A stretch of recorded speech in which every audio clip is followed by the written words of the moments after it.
Mga ka-sport, sa malaking balita na yumanig sa mundo ng Philippine basketball. Opisyal nang kinumpirma na hindi maglalaro si Kai Sotto sa second window ng FIBA World Cup Asian Qualifiers para sa ating national team. Pero ang tanong ng bayan, ano ang tunay na dahilan? Sino ang posibleng pumalit? Paano mag-a-adjust si Coach Tim Cone? Alamin natin ang buong kwento, walang sugarcoat, diretso basketball analysis. Kung trip mo po ang ganitong content, paiwan ng follow at pa-subscribe na din. Tara po, simulan na natin. Mga sports, bakit hindi maglalaro si Kai Sotto? Unahin natin ang pinaka-importanting bagay. Unang-una dyan ang kanyang kalusugan. Si Kai Sotto ay galing sa seryosong injury, kabilang ang ACL issue na kinakailangan ng mahabang rehabilitation.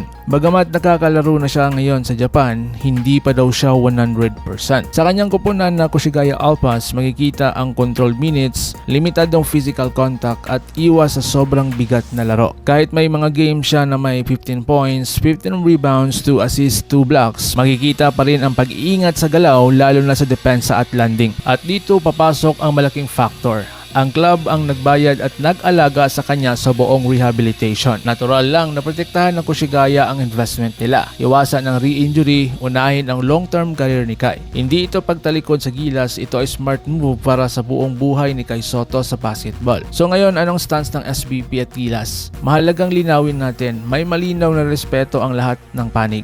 Ang samahan ng basketball ng Pilipinas ay hindi ipipilit ang isang manlalaro na hindi pa ito handa. Ang mensahe ay simple. Mas mahalaga ang future kaysa sa isang window lang. At ito rin ang prinsipyo ng bagong sistema ng gilas sa ilalim ni Tim Cone. So ngayon, anong estratehiya ni Coach TTC? Sa pagkawala ni Kai, mag-a-adjust na naman ang sistema, hindi lang ang lineup. Ang hinahanap ni Coach Tim ngayon ay mobile bigs, switchable defenders, mas mabilis na rotation. Posibleng pumalit o madagdag sa pool ay sina Japit Aguilar, isang veteran's presence at rim protection, Jordan Heading, shooting plus IQ, Matthew Wright, spacing at clutch shooting, Bobby Ray Parks Jr., versatility, Renz Abando, athletic wing defender, Francis Lopez, energy at future development.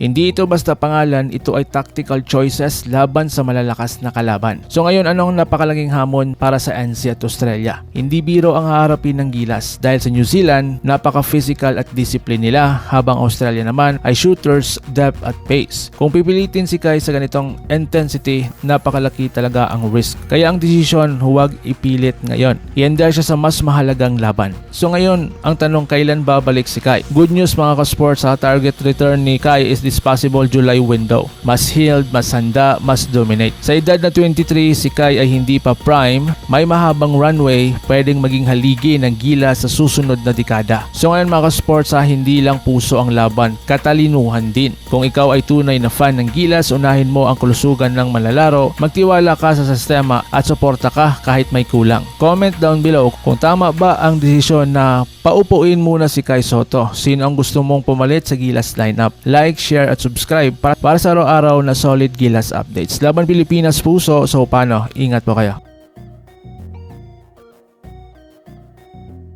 Mga ka-sports, kung hilig ninyong bumili ng mga gilas jersey, gilas accessories at mga gamit na pang basketball, habang nanunood po kayo sa aking mga videos, kindly check this basket on this lower part ng ating video at magpa-pop up yung ating mga items sa gilid. Mga legit po yung mga items dyan, and see to it po na makabili po kayo ahead of time kasi meron po yung mga discounts and mga promos depende po sa seller. And also, kunting suporta din as a content creator po. Salamat!